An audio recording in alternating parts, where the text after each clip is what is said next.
Edonola, benetan bai, eskerrik asko guztioi etorri zaretelako, eta bereziki eskerrak eman behar dizkiot Mario Calabresi gaur gurekin hemen egoteagatik.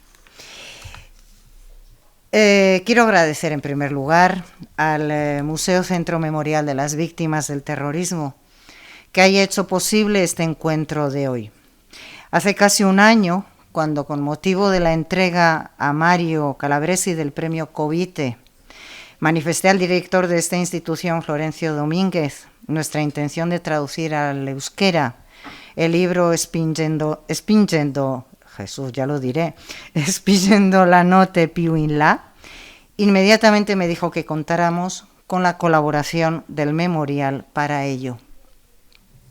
Y en el breve encuentro que mantuve con Mario ese día en los jardines del Palacio Miramar de San Sebastián, le planteé nuestro interés, el de Koldo Biguri y mío, por traducir al euskera su libro.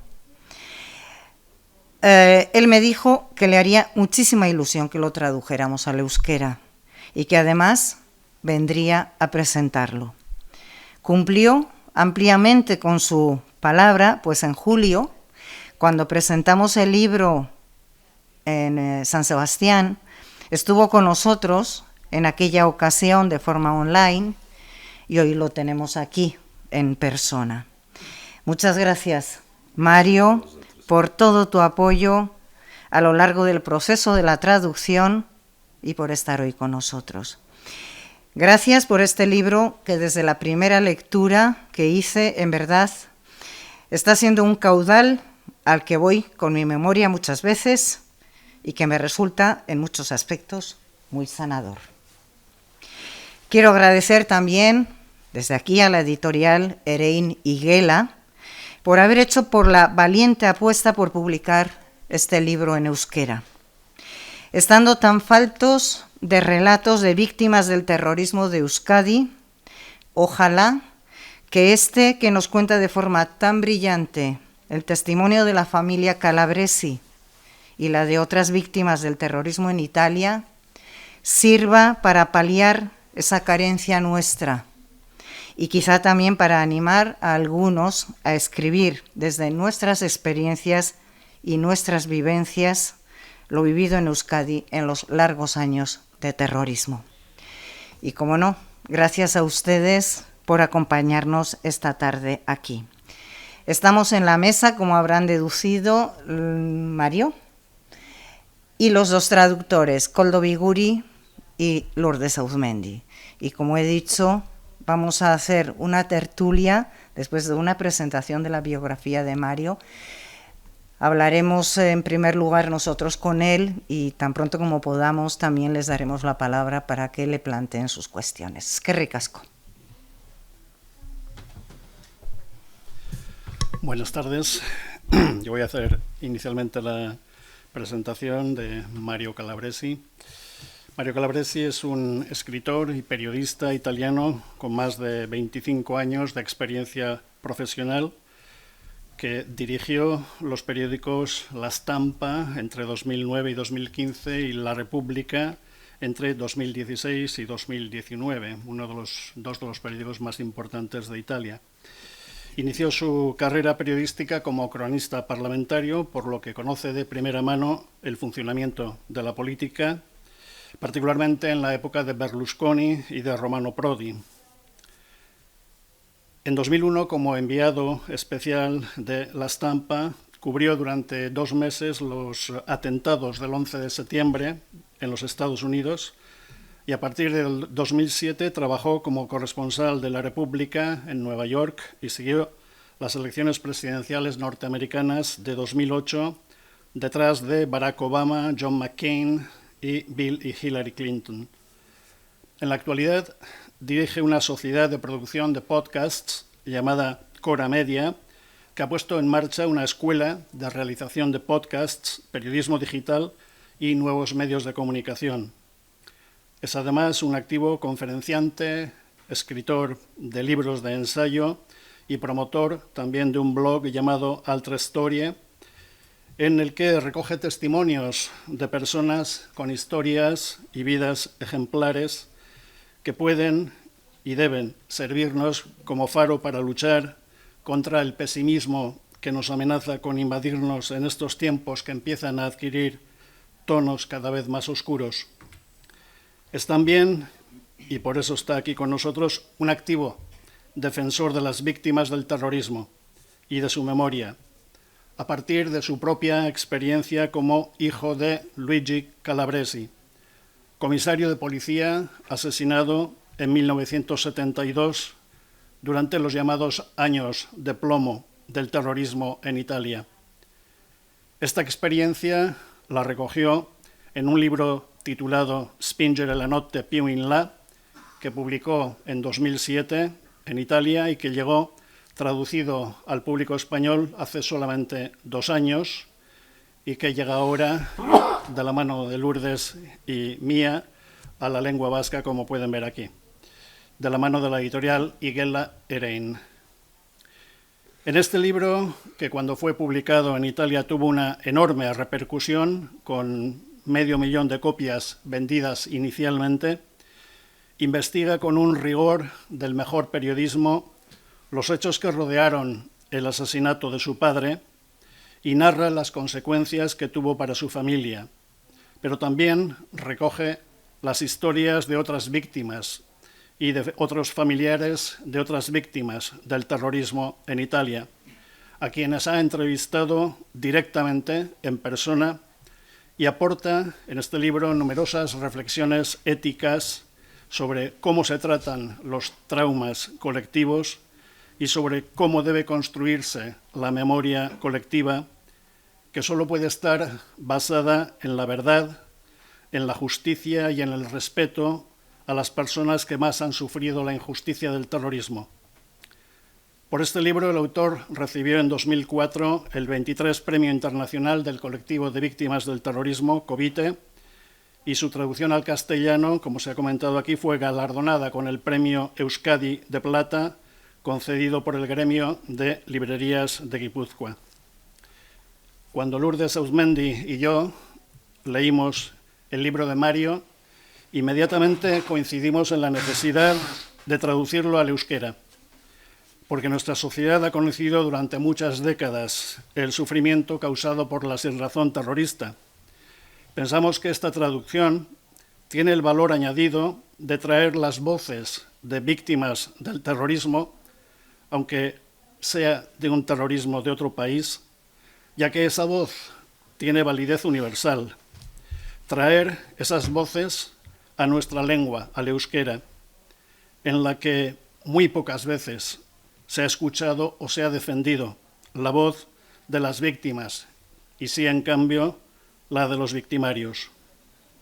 Este libro nos habla de personas que sufrieron el terrorismo en otro país, pero su sufrimiento es exactamente igual al que padecieron y padecen todavía las víctimas de los diferentes terrorismos que azotaron nuestra tierra, y particularmente del terrorismo de ETA. Tanto en Italia como en Euskadi hay muchísimas personas que perdieron la vida o sufrieron importantes heridas, y muchísimas más aún que perdieron un padre, una madre, que perdieron hermanos, hijos e hijas, que vieron cómo sus vidas y las de sus familiares quedaban destrozadas para siempre, porque, como dice Mario en este libro, alguien se sentía en guerra por su propia decisión. Calabresi nos trae su propia voz y la voz de su familia, pero también la de otras muchas personas que recuerdan no solo a sus familiares muertos, sino que nos hablan también de años de olvido y de abandono por parte de la propia sociedad y del propio Estado, de largos años sin reconocimiento de su sacrificio, de personas y familias destrozadas por un dolor que nunca termina, porque la pérdida es una condena que nunca acaba, que nunca obtiene terceros grados, ni medidas de gracia, ni indultos, y al que las propias instituciones y la sociedad no siempre han prestado atención o han dejado de atender dejaron de atender durante demasiado tiempo.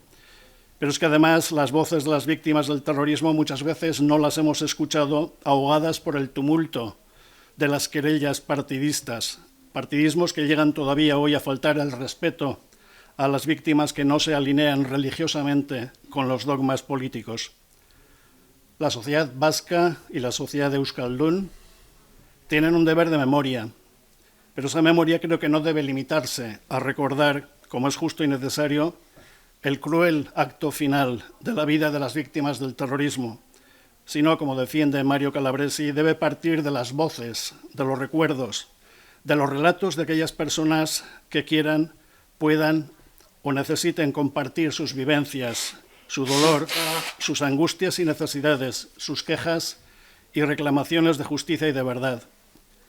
Para poder la página del terrorismo, porque hay que pasar la página del terrorismo, la sociedad vasca y la sociedad euskaldun, más particularmente, necesitan dejar de enfocar su atención en el componente político del terrorismo y centrar esa atención en escuchar y compartir la dolorosa experiencia humana de nuestras propias víctimas, hacerse cargo de ellas, de su necesidad de justicia, de asistencia, de apoyo y de sensibilidad social.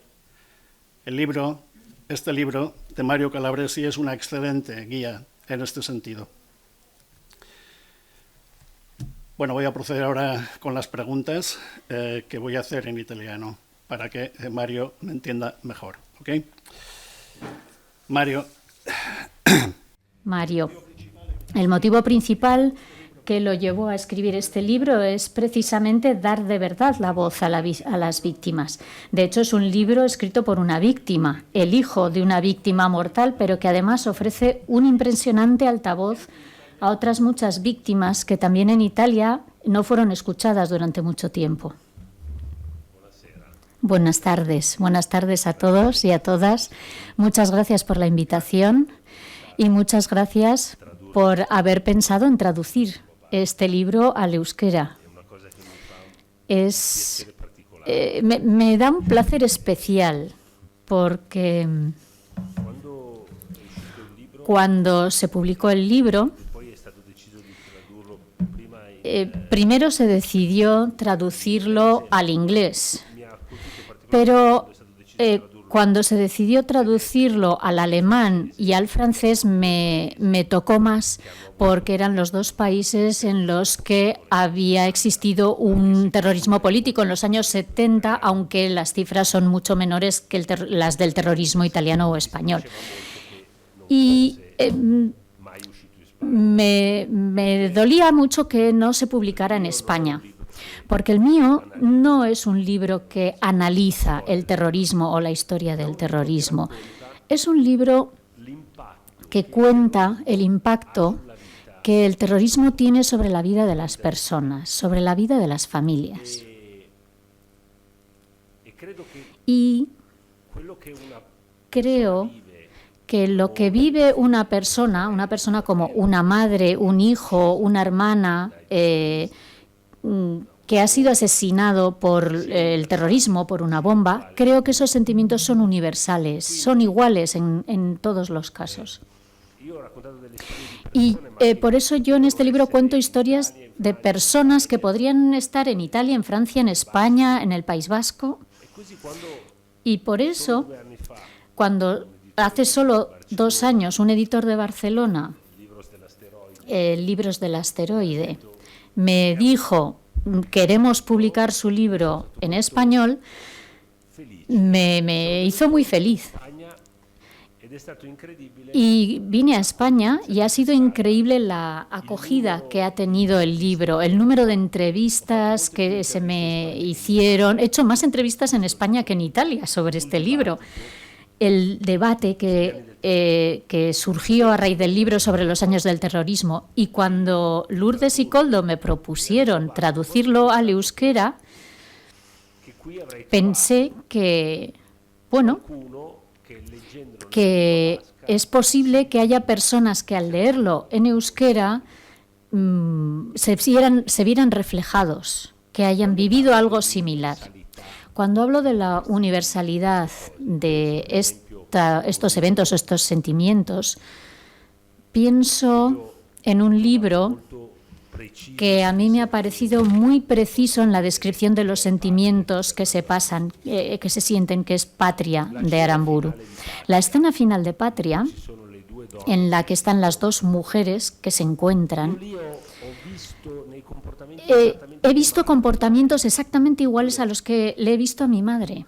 Exactamente iguales. Y Aramburu no ha conocido a mi madre, evidentemente, y mi madre no conoce a Aramburu. Pero cuando yo le he leído este libro a mi madre, ella se sintió muy afectada. Decía, pero ¿cómo has sido capaz de entender perfectamente quiénes somos, quién es nuestra familia?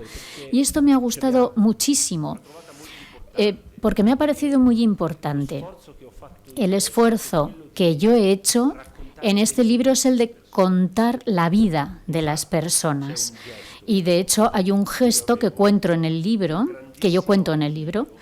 es un momento en el libro en el que encuentro un archivo enorme con diarios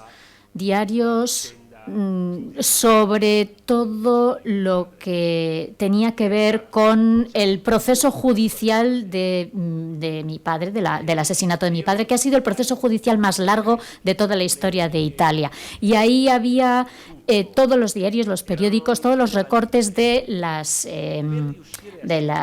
polémicas, etcétera, etcétera, todo lo que se publicó, los ríos de tinta que se publicaron en la prensa en aquella época.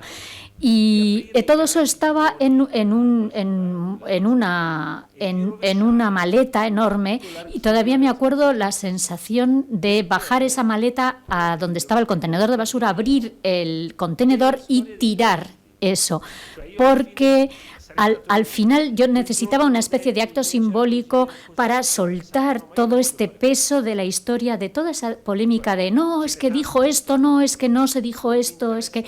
Y todo eso no me interesa. A mí no me interesaba escribir otra historia sobre el terrorismo. Sobre eso ya se ha explicado mucho. Yo quería contar un punto de vista diferente.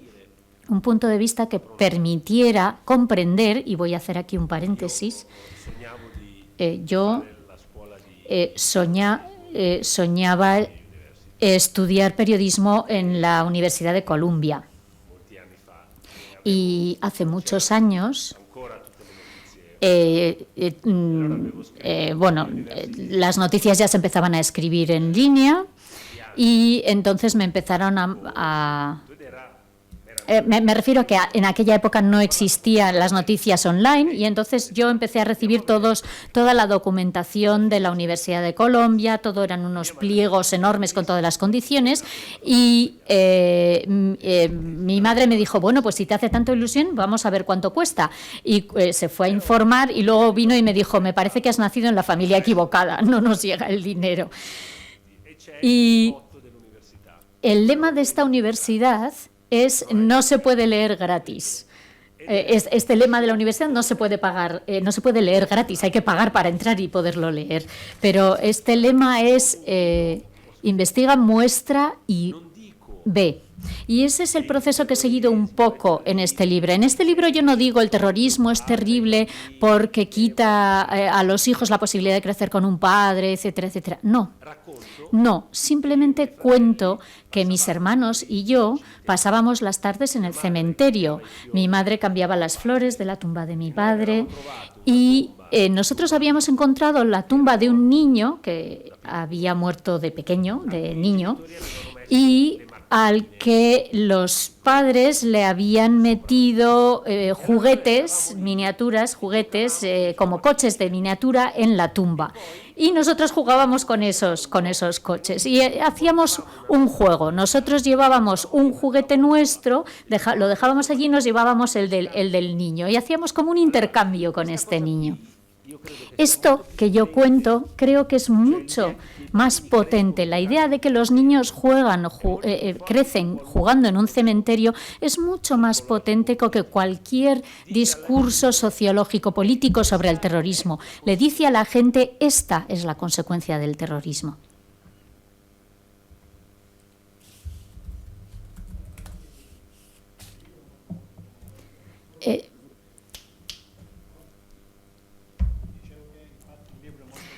El libro es muy conmovedor, precisamente porque son tus recuerdos. Son recuerdos tuyos, de tu madre, que también, no solo Luigi, tu padre, fue víctima del terrorismo, sino toda la familia. Y esto es conmovedor, nos mueve mucho cuando leemos el libro. Como has construido con ayuda de tu madre todas las demás personas que participaron en vuestra vida. Y muchos son recuerdos dolorosos, evidentemente, y muy íntimos, como cuando antes del atentado tu madre ve su imagen en el escaparate de una farmacia y se dice a sí misma, soy viuda. Y hasta ese momento no se había dado cuenta. O como cuando tu padre vaciaba el buzón de casa para que tu madre y vosotros no vierais las amenazas que se os enviaban. O también cuando cuentas cómo después del atentado tu madre y vosotros os echasteis a llorar en el cine cuando visteis a los cazadores que mataban a la madre de Bambi. Hay un recuerdo muy hermoso que casi es un milagro que te acuerdes de ello, porque tú eras muy, muy pequeño, que es cuando tu padre te llevaba sobre las espaldas, sobre sus hombros, y visteis un músico que tocaba un trombón y tú lo pudiste tocar con las manos. Y este libro a mí también me parece que ha sido inspirado por la necesidad de recordar a un padre vivo, de celebrar la vida de esta persona. Y no solo su muerte, es decir, limpiar la memoria, que además fue muy enfangada por la justicia y por otros motivos en Italia. Yo estoy convencido de que la memoria de las víctimas del terrorismo no se puede recuperar rememorando solo el momento en el que fueron asesinados o asesinadas. Es la memoria del gesto terrorista. Eso es solo el gesto terrorista y, sin embargo, es mucho más interesante reconstruir la memoria de su vida, porque ellos y ellas han estado vivos, y esa es la historia importante, la de su vida, no la de su muerte. Y todavía hoy, cuando tengo ocasión y posibilidad, intento hacer esto, contar la vida. Y es todo un trabajo porque hace falta tener tiempo y paciencia. Porque durante muchos años en Italia, en los periódicos y en la televisión, solo se hacían entrevistas a exterroristas. Y cuando me convertí en periodista, le pregunté esto a mis compañeros: ¿por qué entrevistáis siempre a los exterroristas y nunca entrevistáis a una víctima del terrorismo? Y la respuesta, muy banal, era pues porque el terrorista enseguida te cuenta su historia y responde. Pero si llamas a una viuda o a una hija o a un hijo de cualquier persona asesinada, es una persona que está sufriendo y que te dice que no, y que cuando consigues que hable no para durante semanas. Y claro, en el periódico pues queremos publicar esto porque es el aniversario de no sé qué y no nos interesa una historia que no termina. Y llegó un momento en que ya no podía ver tantas entrevistas con los terroristas, y para dar voz a las víctimas hace falta tiempo y paciencia. Y esto que yo creo que se ha conseguido, porque mi libro en Italia ha abierto un debate impresionante y creo que ha cambiado la visión que se ha tenido de esto. Han disminuido el número de entrevistas que se hacen a los exterroristas, y yo no he dicho nunca que no se deba hacer entrevistas con los exterroristas, solamente he dicho que no se pueden hacer entrevistas solo a los exterroristas, que faltan voces en la sociedad. Voy a poner un ejemplo práctico. Yo no me escandalizo si leo una entrevista con un exterrorista. Me escandalizo si veo una entrevista en la que dice: ha salido después de 25 años de cárcel. Me escandalizo si no escribe por qué ha estado 25 años en la cárcel. Y durante mucho tiempo esto nadie lo escribía, y es lo que pasa también en España, ¿no? Entonces, el tema aquí es decir: esta persona ha asesinado ha sido condenada, ha asesinado a una persona que hacía este trabajo, ha dejado una mujer y 2 hijos, 3 hijos. Y después ha pasado 25 años en la cárcel y hoy dice lo que sea. Pero necesitamos conocer la historia. Eliminar a las víctimas de la educación, de la ecuación, perdón, es una operación terrible porque no construye memoria, porque deja espacios de sombra, grises, deja dolor en la sociedad. Y cuando he escrito el libro, en Italia había un debate y todos decían, hay que pasar página. Basta, hace falta pasar página y avanzar. Y yo decía, sí, pasamos página, pero hace falta leer las 2 caras de la página. Leer y contar la historia de los terroristas y leer y contar la historia de las víctimas. Si hacemos las 2 cosas, podemos pasar página. Si no, no vamos a conseguir pasar página. Y debo de decir que la suerte que hemos tenido en Italia es que 3 presidentes de la República, Carlo Celio Ciampi, Giorgio Napolitano, el primer presidente excomunista, que ha sido miembro del Partido Comunista de Italia, y ahora Sergio Mattarella, los 2 han cuidado muchísimo a las víctimas del terrorismo y también a las víctimas de la mafia. Es decir, que han recuperado todas las historias, han premiado a las familias, las han escuchado, las han recibido en el Quirinale. El Quirinale es la sede de la Presidencia de la República. Es decir, que han hecho una labor por la que las víctimas no se han sentido olvidadas y han mandado un mensaje muy fuerte a la sociedad del país, diciendo, recordemos lo que ha ocurrido, recordemos qué es lo que pasó en los años 70. Y esto ha equilibrado las cosas. Hoy en día, la voz de los exterroristas es una voz que ya no nos afecta tanto en Italia. Ya no crea debate. Es una voz lejana. Algunos hablan, otros han elegido permanecer en silencio, pero ya no son los maestros.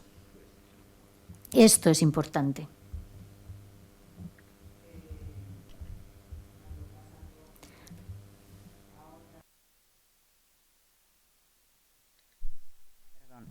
El recuerdo de su madre, de Gemma, ¿sí?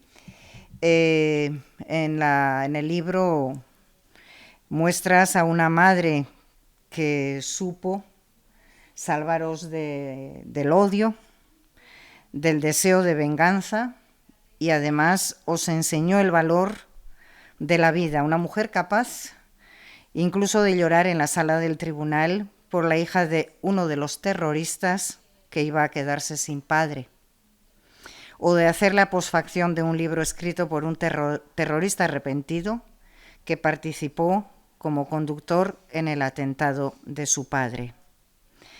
Bueno, es una mujer que ha dejado también testimonio de su vida, de su experiencia, en 2 libros publicados, están traducidos al español, Mio marito, il commissario Calabresi, y otro más recientemente publicado que se titula La crepa e la luce sulla strada del perdono. Yo estoy convencida de que tuvisteis muchísima suerte con tener esta madre tan fabulosa, que a lo largo de todo el libro se ve además la ternura que transmite a pesar de todo el sufrimiento que llevaba. La inmensa mayoría de las víctimas, en Italia, en España en general, las víctimas directas han sido hombres. Por tanto, han dejado viudas, hijas.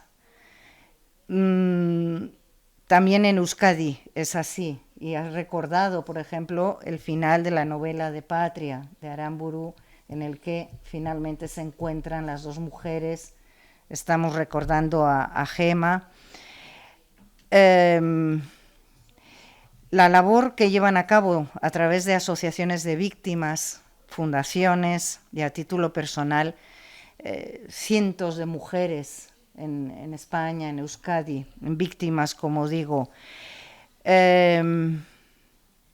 ¿Cómo crees que influye este hecho de que sean mujeres las que conserven el recuerdo de ese sufrimiento, de las consecuencias del terrorismo?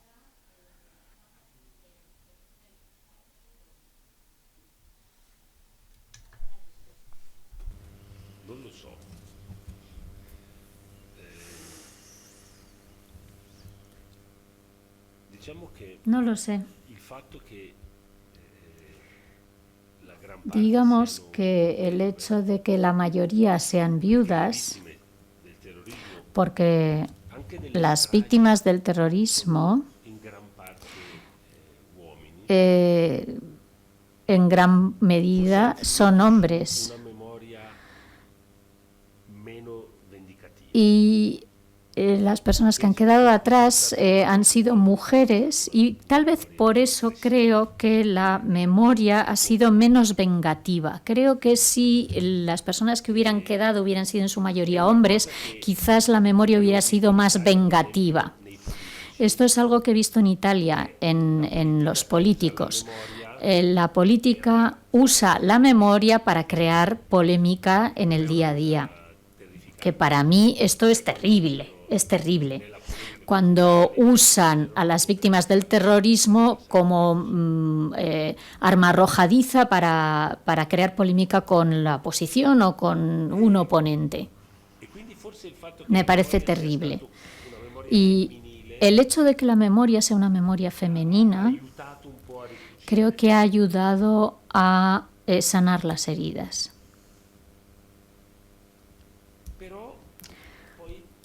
O por lo menos a vendarlas. Pero antes estábamos hablando de Aramburu. Aramburu es un escritor y es hombre.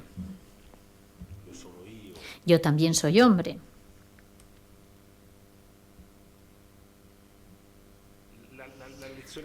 Y la lección fundamental de mi madre, creo que la has dicho tú, y ha sido una fundamentalmente, solo una.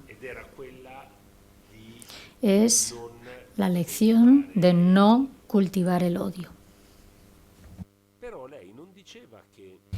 Pero ella no decía que no se debía odiar porque era un error moral. Nunca nos ha dicho, no se debe odiar, no está bien, hay que ser buenas personas. No. Ella decía, si pensáis siempre en la venganza, es como si tuvierais la cabeza siempre mirando hacia atrás y es llena de rabia. Y así vais a arruinar vuestra vida. No seréis capaces nunca de enamoraros, de divertiros, de hacer cosas, porque estaréis siempre llenos de rabia. Y debéis transformar la rabia. Por un lado, para seguir en la batalla para conseguir la justicia, porque yo tenía 2 años y medio cuando asesinaron a mi padre, y cuando finalmente se salieron las condenas definitivas de los terroristas, yo tenía más de 30 años. Entonces, usar la rabia para la batalla de la justicia y para trabajar por la memoria. Pero después seguir mirando al futuro. Y esto es fundamental. Para mí hay un momento preciso que fue clave. Yo iba al colegio, a la escuela primaria, y era un niño muy serio y muy buen alumno. Y iba por la mañana y por la tarde. Y al mediodía hacía los deberes lo más rápido posible. Y después, así, la maestra me había dado la posibilidad de ir a la biblioteca solo, tenía como 7, 8 años, a leer libros a la biblioteca. Y siempre leía Robinson Crusoe al menos 2 veces al año, porque me gustaba que él estaba solo en una isla y no había nadie. Y cuando en un momento del libro llega viernes, que en aquella, hoy en día esto no es políticamente correcto, pero en el libro se llamaba El Siervo Viernes. Y a mí me gustaba por el hecho de que estaba solo en la isla, y entonces yo siempre me quedaba en la biblioteca leyendo libros y no iba nunca al patio a jugar al fútbol con los niños. Y un día mi madre, que nunca iba a hablar con la maestra, porque yo era muy buen alumno, mis hermanos también eran muy buenos alumnos, y entonces ella no necesitaba ir a hablar con la maestra nunca. Y un día, cuando yo estaba en tercero de primaria, volví a casa y le dije, mamá, tengo una carta de la maestra para ti. Y la maestra le había escrito, no ha venido nunca a hablar conmigo y me gustaría por lo menos una vez conocerla, porque su hijo ya está en tercero de primaria y no hemos hablado nunca. Entonces mi madre fue a verla y la maestra le dijo, quiere decirle que su hijo es estupendo, es el mejor de la clase, estudia muy bien, pero imagínese lo mucho que estudia, que termina los deberes a todo correr para ir a la biblioteca a leer. Y mi madre dijo, pero va a la biblioteca, ¿todos los niños van a la biblioteca a leer al mediodía? Dijo, no, él solito. Todos los demás niños están en el jardín jugando al fútbol. Y mi madre dijo, ¿pero cómo es posible? Y la maestra decía, pero mire qué buen niño. Y la madre le decía, no, esto no me parece nada bueno, me parece tristísimo. Todos están jugando en el patio y él está solo en la biblioteca. Y la maestra, sí, es buenísimo. Y mi madre, no, tristísimo. Y volvimos a casa y me dice, pero Mario, ¿qué es esta historia que me ha contado tu profesora, que te vas solo a la biblioteca a leer los libros? Y le dije, no le parece estupendo, mi maestra está encantada. Y mi madre, no, pero no es nada, no es estupendo en absoluto, no me gusta nada, es tristísimo. Esto no puede ser. Y yo me callo, claro. Entonces, por la noche, antes de acostarme, ya me había acostado y mi madre se sienta en la cama a mi lado y me dice, Mario, ¿por qué vas a la biblioteca? ¿Por qué no juegas al balón con los demás niños? Dice, pues no lo sé, mamá, porque me gusta leer, porque creo que está bien hacer eso. Y ella me dijo, pues no es así. ¿No será que como has perdido a tu papá y lo han asesinado, crees que tienes que ser serio para guardar respeto y memoria de lo que ha sucedido? Y ahora piensas que si tú vas a jugar al balón con los demás niños, ya eso no está bien y no es correcto. Y yo me callé un instante y luego le dije, pues igual sí. Pues sí, puede que tengas razón.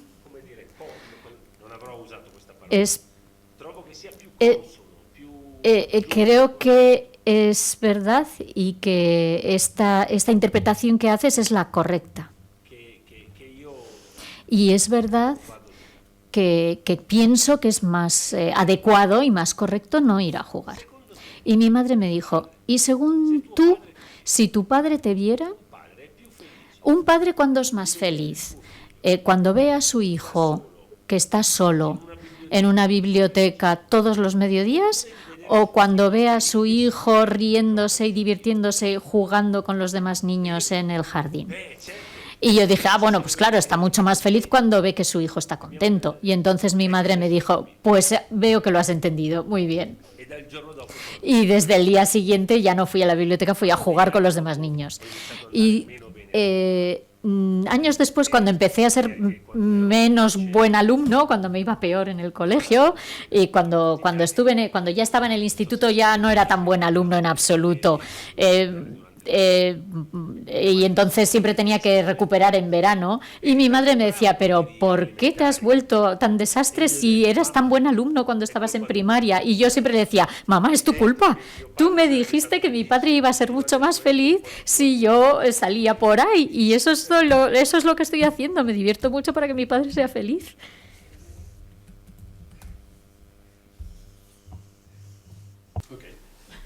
Enciende il micro.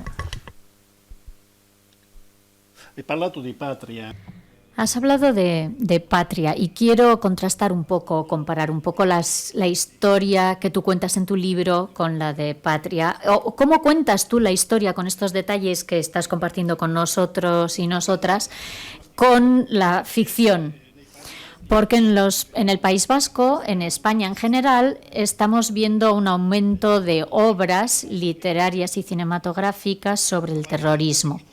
Y probablemente esto demuestra que la fase del terrorismo ya está en el pasado, pero que a la vez me hacen temer una banalización del terrorismo, transformándolo casi en una especie de subgénero de la narrativa.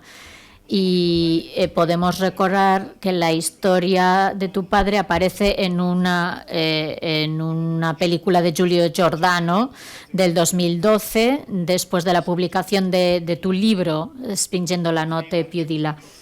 Y esta película ha recibido muchos premios en Italia, el David Donatello en 2012, varios diversos premios del cine italiano, pero en mi opinión esta película banaliza a las víctimas del terrorismo y las lleva al terreno de la presunta conspiración del Estado profundo de la Italia y todas las políticas subterráneas de Italia.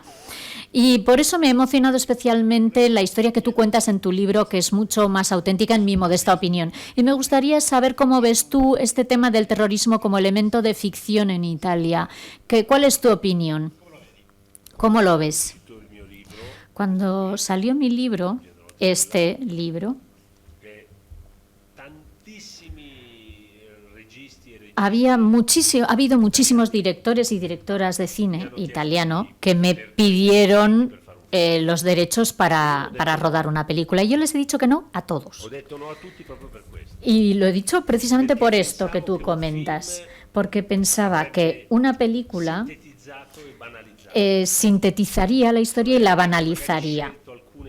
Habría elegido algunas escenas.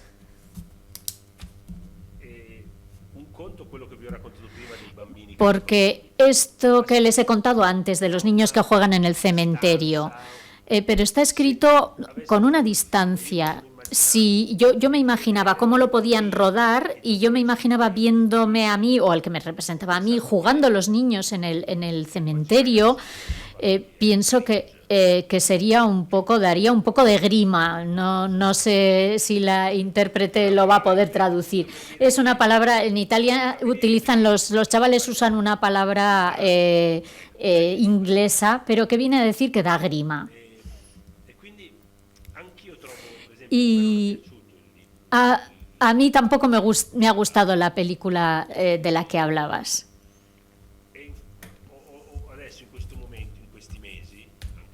En estos meses, anteayer mismo, estoy haciendo un espectáculo teatral, que no es teatro y tampoco es recitación, sino que es una especie de diálogo. Hay otras personas conmigo, una mujer que es hija de un periodista asesinado también por el terrorismo, y lo que hacemos en escena es contar la historia del terrorismo de los años 70. Pero es una mediación, lo hacemos a través de nuestra historia, de fotografías, pero no es ficción, no es una obra de ficción.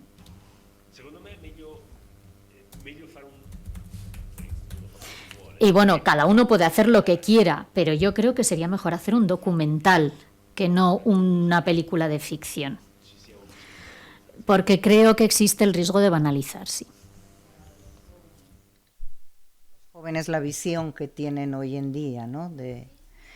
de algunas cuestiones. Bueno, yo te quería preguntar muy brevemente y con muy poca introducción, porque seguro que me vas a entender muy bien.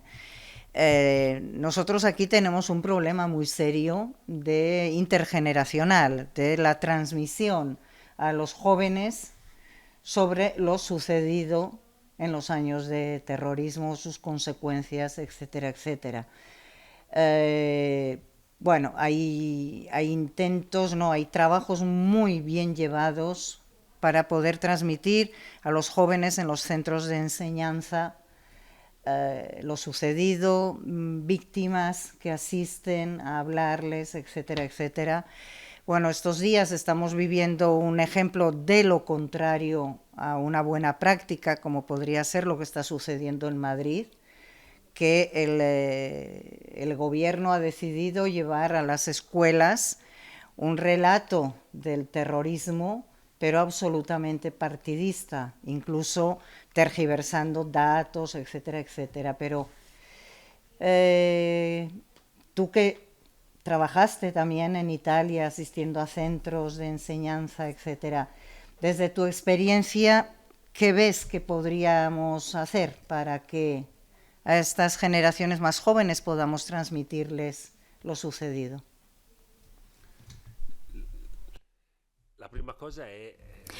Lo primero de todo es ir a contar la historia a las escuelas, a los colegios.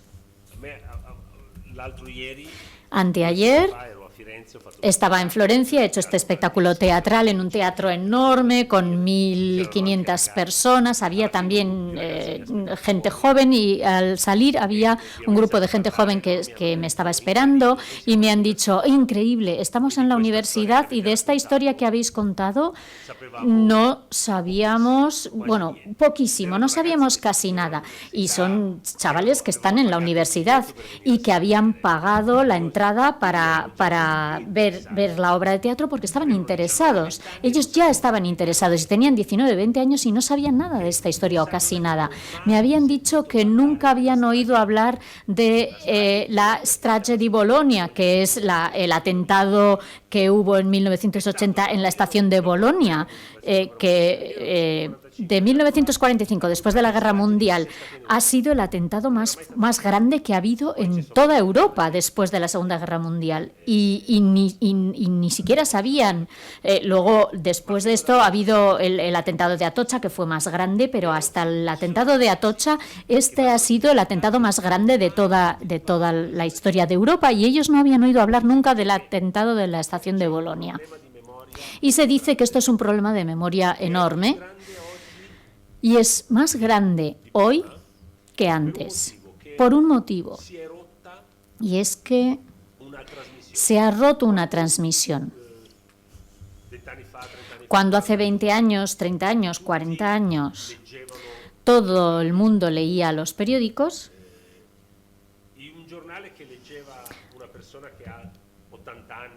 un periódico que leía una persona era el mismo periódico y lo leía una persona de 80 años, de 40 años o de 20 años. Y en el periódico siempre se incluían datos, y se incluían los datos que era casi obligatorio que todo el mundo los aprendiera y los conociera. Es decir, si tenías 20 años en 1980, el periódico hablaba de un hecho de la Segunda Guerra Mundial y cuando lo leías, pues probablemente no entendías la cita, pero le preguntabas a tu padre, ¿y esta cita qué es lo que pasó?, ¿no? Hoy en día, en las redes, cada generación vive en su burbuja. Y en su burbuja solo se habla solo del presente y de lo contemporáneo, y no se habla muy poco del pasado. Y las cosas que han sucedido hace 30, 40, 50 años no existen en esta narrativa.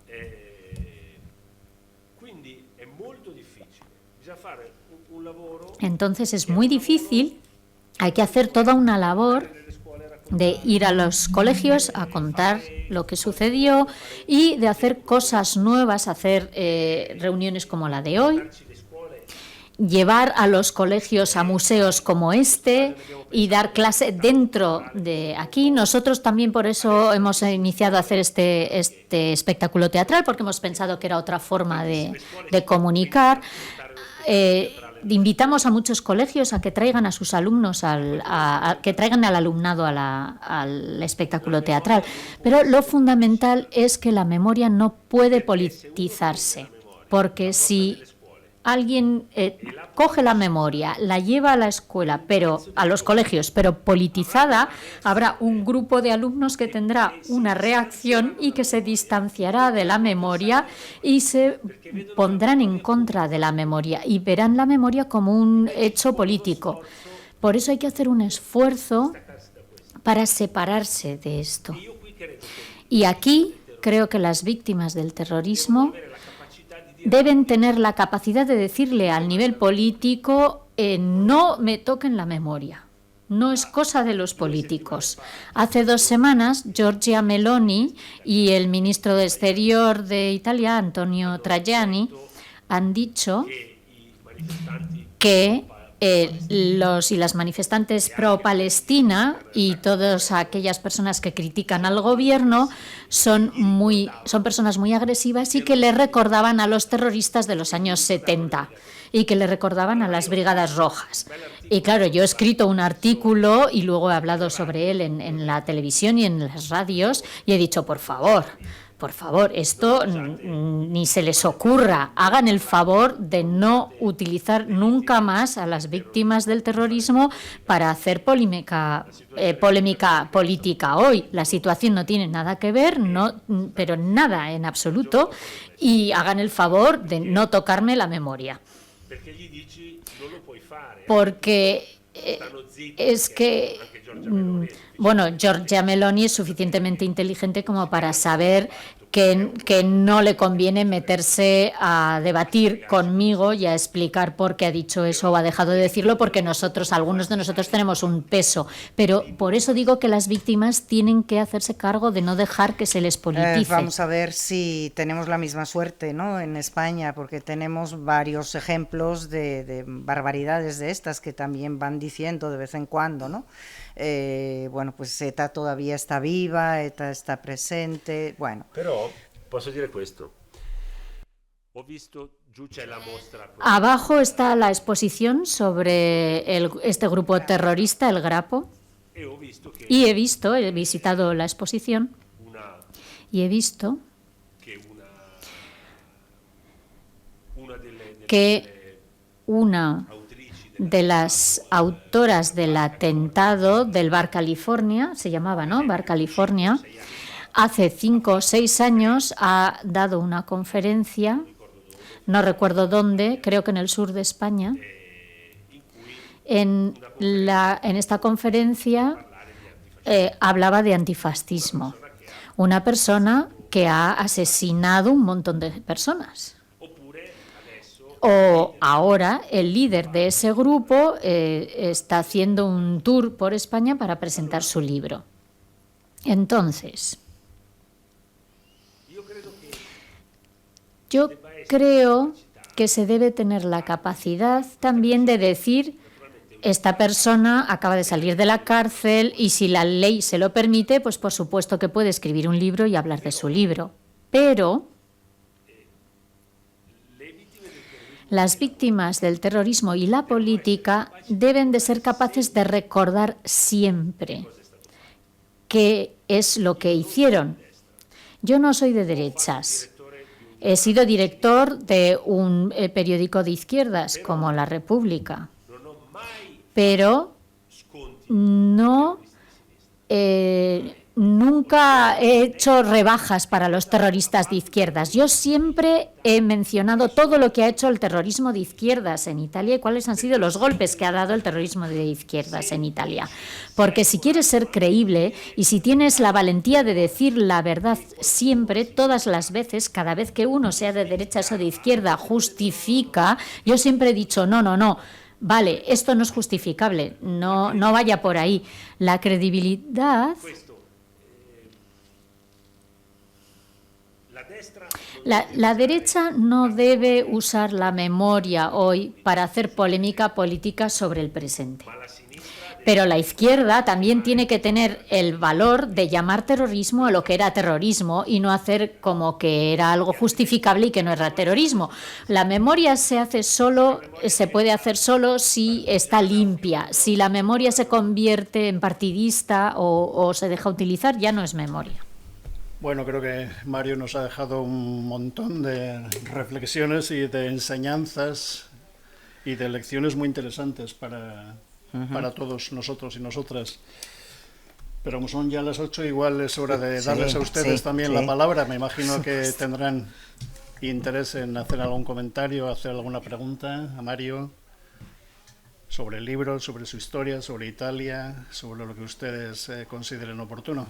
Sí, hola. Ante todo, muchas gracias por venir y ha sido un placer escucharte. Yo quería preguntarte, desde tu experiencia personal, si el hecho de ser víctima no se convierte también en una condena de tener que repetir ese papel, aunque sea para explicarlo, para reivindicar la memoria de tu padre y de las otras víctimas.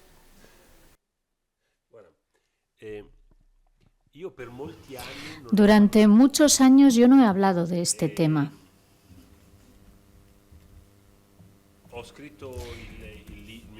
He escrito el libro cuando lo escribí tenía 39 años. No, 37 años, sí. Porque antes, después de haber publicado el libro, he empezado a hablar, a participar en debates, a visitar los colegios, como 40 años después. ¿Por qué? Porque primero yo tenía necesidad de convertirme en una persona independiente. Ya veo que le hace gracia, no sé.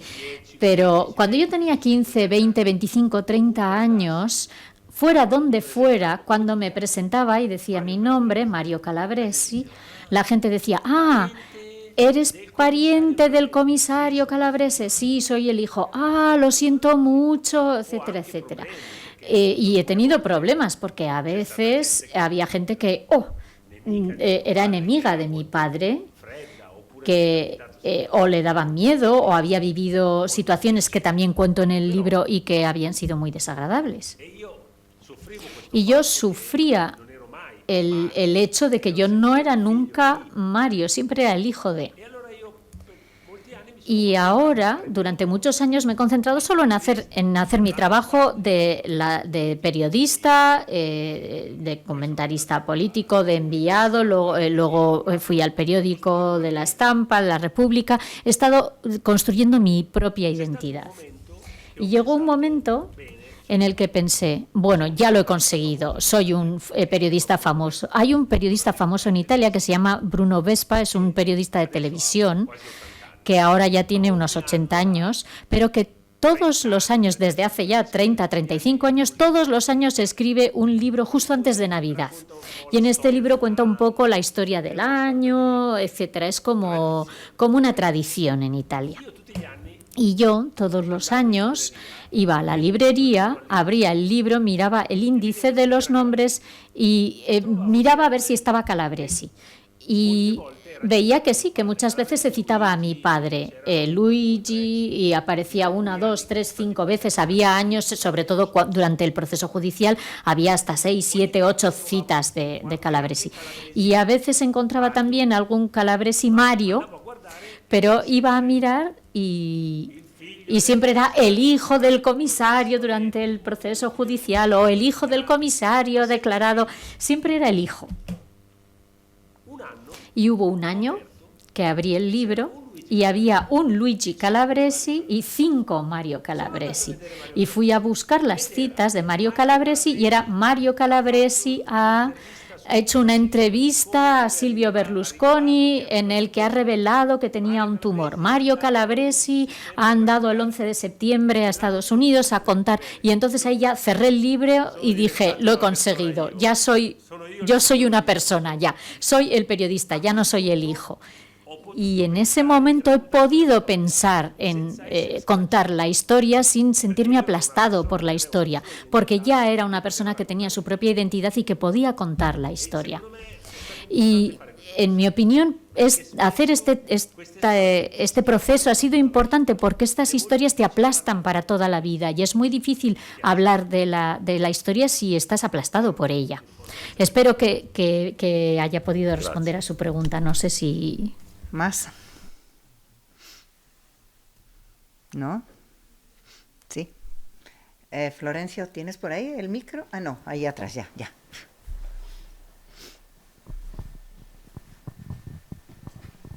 Bueno, muchas gracias, Mario. Leer tu libro es sobrecogedor, sobre todo para alguien que ha vivido una cosa absolutamente similar. Y bueno, enhorabuena de verdad. Quería preguntarte tu sensación como hijo de Luigi y la falta de tu padre, ¿cómo te ha hecho a ti ser padre de tus hijas? En el sentido de la transmisión del abuelo y de todo lo que significa, si quieres comentarlo, porque es un terreno tuyo personal. Quiero decir, porque puede haber una escena pública en la que realmente tu labor es extraordinaria, sin duda.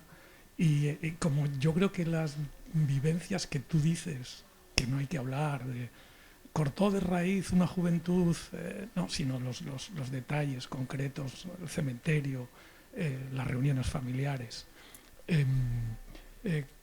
Si puedes comentar algo, si tú crees que quieres comentar algo de tu transmisión como padre a tus hijas sobre el abuelo, Luigi. Sì, io ho aspettato, non gliel'ho raccontato quando erano piccoli. Yo no se lo he contado cuando eran pequeñas, yo he esperado. Ho aspettato poi He esperado. a un certo punto ho dovuto raccontare. Bueno, en un momento determinado sí que se lo he tenido que contar, especialmente porque Mia madre, mi madre, anni dopo, años después, se volvió a casar e ha avuto un altro figlio. y ha tenido otro hijo. Quando loro sono diventate un po' Entonces, cuando mis hijas crecieron un poco más, llegó un momento en que se dieron cuenta che i primi tre de que los tres primeros hijos, es decir, yo, o sea, su padre y sus tíos tenían un apellido y el cuarto tío tenía otro apellido diferente. Y han preguntado, ¿por qué? ¿Por qué dos tíos se llaman de una manera y el otro tío se llama de otra forma? ¿Y por qué tu hermano no se llama como tú, papá? Y entonces en algún momento he tenido que contarles la historia, claro. Pero siempre he querido dejar que crecieran un poco, no lanzarles la historia encima muy pronto. Y se la he contado pero con delicadeza y no he insistido mucho. No ha sido un tema muy presente. No quería que sintieran este peso y que tuvieran que llevarlo. Más que... Es que además ellas, bueno, una de las dos, yo tengo dos hijas gemelas, y una de las dos ha leído el libro hace solo 2 años, cuando tenía 16 años ella. Pero esto indica que lo ha leído porque ha ido a estudiar 6 meses con el colegio a Canadá, en un programa de intercambio. Y ha leído el libro cuando estaba lejos, en Canadá, cuando tenía distancia, y entonces ha podido leerlo de una manera menos difícil. Y la otra, que no ha ido a Canadá, no sé si lo ha leído, pero no se lo he preguntado. ¿Has leído mi libro? Pero sí ha leído el libro de mi madre. El mío no sé si lo ha leído. Pero yo tampoco se lo quiero preguntar. No le quiero decir, ¿has leído el libro? Porque no quiero que lo sienta como una obligación. Y para mí, lo que más me importaba no era ir a contarles, mira, mi padre fue asesinado, etcétera, etcétera. Y voy a abrir ahora un paréntesis. Sí que han venido las dos a ver el espectáculo de teatro. Bueno, ha venido una de las dos, no las dos. Ha venido la que no ha leído el libro y esta ha venido al espectáculo de teatro, así que conoce la historia. Pero bueno, lo que a mí me interesaba más es que recibieran un mensaje, que es el mensaje que quiero también que se transmita en los colegios al alumnado. Y es que hace falta recordar siempre que cuando la violencia política solo comporta destrucción, no aporta cambios positivos en la sociedad. Mi preocupación es la transmisión de la idea de la violencia política. Cuando el discurso político se vuelve violento, se transforma. Este es el arco que me interesa contar. Y también me interesa que se hagan preguntas por ellas mismas y no aceptar verdades ideológicas. Pero para todo, si te dicen, mira, este de aquí es culpable de no sé qué, preguntarte siempre, bueno, ¿es así o no es así? Esto de cultivar la duda, de ver los rasgos que están borrosos, ver siempre el conjunto y el contexto de las cosas. Muy bien. ¿Alguna otra cuestión? Aquí hay otra pregunta, por favor. En la primera fila, sí. Ahí. Yo me vas a permitir, Mario, pero les voy a preguntar a los traductores. Perfecto. Porque creo que no voy a ser descortés porque a ti también te puede interesar. ¿Cómo va la traducción? ¿Qué esperáis? ¿Tenéis datos de cuando se presentó ahora? Que el verano no es un buen momento. ¿Reacciones? ¿Ha despertado algo que...? Bueno, ha despertado, sí, por ejemplo, en algún medio de comunicación, por ejemplo, la radio vasca, Euskadi Irratia, que una locutora que hace un programa precisamente sobre libros, leyó este verano el libro y se quedó absolutamente conmocionada. Fue el término que utilizó cuando me llamó para decirme, mira, he leído el libro de Mario Calabresi, había leído en la traducción, estaba impactadísima y me dijo, quiero hablar con vosotros un día tranquilamente en el programa de radio. Y estuvimos 50 minutos hablando sobre el libro.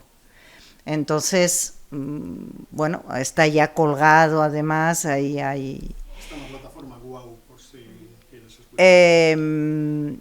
Hay gente, hay personas que, bueno, al menos en mi entorno, que lo han leído y bueno, que lo mismo. La verdad es que no se dan cuenta de si están leyéndolo en una lengua o están leyéndolo en otra, lo cual es, y bueno, y en este caso todos son muy euskaldunes, etcétera, etcétera.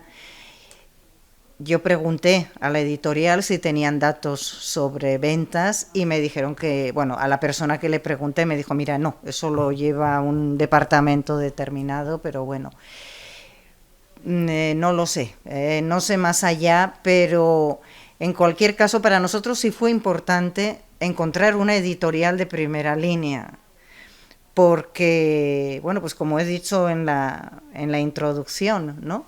Es decir, no son libros, bueno, ni en lengua castellana, por supuesto, se publican, pero muchísimo menos en la nuestra, ¿no? Y yo, desde luego, y Koldo, cuando leímos el libro, fue la primera reacción decir, bueno, tenemos que poner este libro también en nuestra lengua para que nadie tenga la más mínima excusa para decir, y esas cosas que por dónde van, no, mira, o sea, lo tienes en tu propia lengua, léetelo.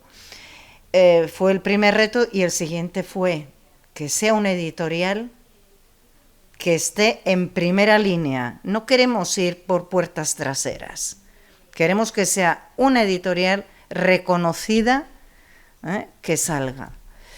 Y bueno, estuvimos hablando con ellos y se lanzaron, y la verdad es que yo estamos agradecidísimos porque dieron este paso, porque bueno, pues sabemos dónde vivimos y sabemos todavía, y tú sabes perfectísimamente, ¿no? Cómo son estas cosas en este mundo tan cerrado y tan mirando siempre hacia adentro. Y bueno, por eso me parece que ha sido importante y ojalá salgan más.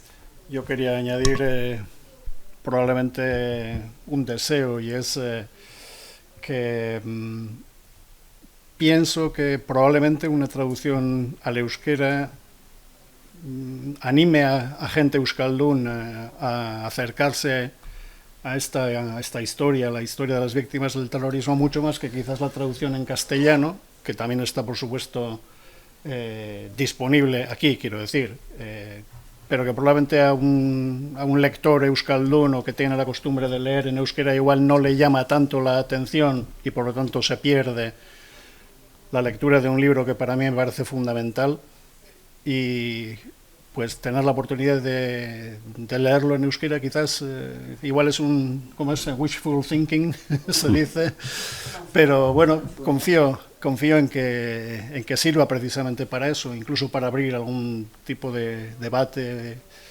sobre por qué no hablamos en euskera de estas cosas. Y no me refiero a la ficción. Tú acabas de hacer un libro en el que, hablando de ficción, en el que tratas el tema de alguna manera, ¿no? Pero no tenemos voces directas de nadie. Tenemos Patria, sí, pero no tenemos las voces de gente, además euskaldun, porque hay euskaldunes que, por supuesto, euskaldun significa vasco hablante, en vasco, que hablen de su experiencia, quizás porque no pueden o quizás porque no se sienten arropados, no lo sé, o no todo el mundo puede. Mario es un comunicador excelente, es un magnífico comunicador y creo que tiene la sociedad italiana tiene la suerte de tener a un comunicador magnífico como Mario, que ha estado en escuelas también y ha sido capaz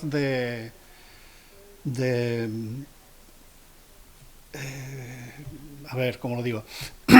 De llamar la atención de los jóvenes, ¿no? Que quizás esperan que les suelten un rollo, ¿no? Sobre el terrorismo y hablando de no sé qué, no sé cuántos, hablando de que la víctima, Luigi, era un héroe, por ejemplo, y en cambio él, Mario, pues les comenta en el instituto en que estudió tu padre, en el liceo que estudió tu padre, ¿no?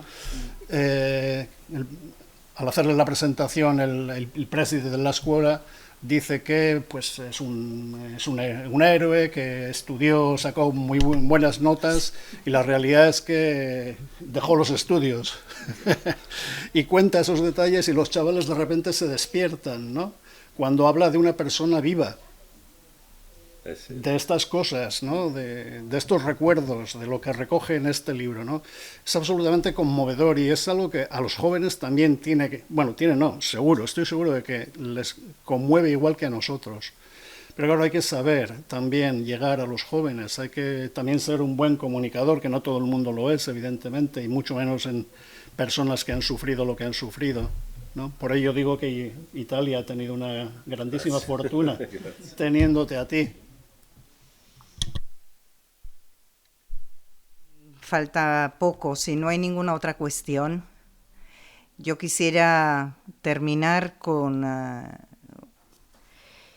leyendo un breve párrafo, porque quisiera decir que, la vida de las víctimas es una vida muy dura. Es una vida de tener que estar permanentemente con el recuerdo, queriendo conservar, haciendo todo lo posible por conservar la memoria, trabajando porque se sepa la verdad. Cuentas en tu libro, Mario, lo que te contó, tu madre, después de que fuera a visitar a Francesca Maragnoni, hija del doctor Luigi Maragnoni, asesinado en 1981. Me vais a permitir que lea un breve párrafo. Mario dice: a finales de mayo de 2005, mi madre fue a verla. Estuvieron conversando largo rato. A ella también le llamó la atención el tono sosegado y el peso del dolor que expresa esta mujer. Cuando salió, me llamó con el móvil de camino a su casa. Mi madre es una persona convencida de la idea de seguir caminando y mirar siempre hacia adelante, de trabajar por la reconciliación, el perdón. La sostiene una fe vital y muy fuerte, pero esa tarde tenía la voz temblorosa y me dijo: verás, Mario, la he estado escuchando largo rato. He pensado en vosotros, en papá Gigi, en todos los que hemos conocido durante estos años que no consiguen recobrar las fuerzas para seguir viviendo, en lo que nos han hecho, en los solos que nos han dejado a todos y en cómo se ha olvidado todo y me ha vencido el desánimo. Todos hemos sido demasiado buenos, demasiado pacientes. Yo quisiera terminar haciéndote una pregunta. Cuando a las víctimas les llega, nos llega ese momento que flaqueas, ¿qué se puede hacer?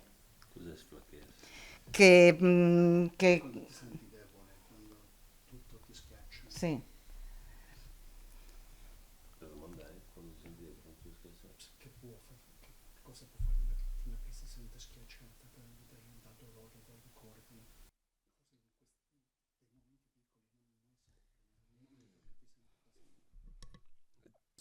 Ci sono, cioè ci sono dei momenti di sconforto. Hay momentos desagradables. Ci sono periodi che possono venire Hay più periodos spesso, meno. en los que esos momentos son más frecuentes, otros menos. È naturale che ci sia, Y es natural que sea así. è naturale che ci siano. Es natural que existan estos momentos. Cosa di mia madre. Y es lo que cuento en ese párrafo que tú has leído, que hemos sido demasiado buenos, demasiado pacientes. Poi alla fine Pero al final bisogna vivere, hace falta vivir. cioè guardare, Hace falta può sembrare un po' mirar incluso las cosas pequeñas y puede que les suene algo naif o porque cuando estoy quizás aplastado por el peso de estas cosas y salgo a la calle y miro solo al cielo o intento reconectarme con la vida o voy a que me dé el sol en la cara o intento pensar en cosas positivas, intento encontrar una sensación de vida dentro de mí para reanudar el camino de la vida, para engancharme al hilo de la vida. Desde este punto de vista, una condena es la de la soledad. Yo las personas que he visto con mayor dificultad son las personas que no han tenido compañía. He visto las viudas solas que no tenían hijos, o hijos, hijas que se han quedado solos porque la madre ya tampoco está, o porque no se han casado y no han tenido su propia familia. La soledad, vivir con este peso del terrorismo y de todo lo que ha sucedido, si estás solo o sola, es más difícil todavía. Ayuda mucho encontrar personas en la familia, en las amistades, y por eso las asociaciones ayudan mucho también, tener personas alrededor con las que compartir, incluso con las que compartir el dolor y la incomodidad y el sufrimiento. Por ejemplo, ahora que hacemos este espectáculo sobre el terrorismo en el teatro.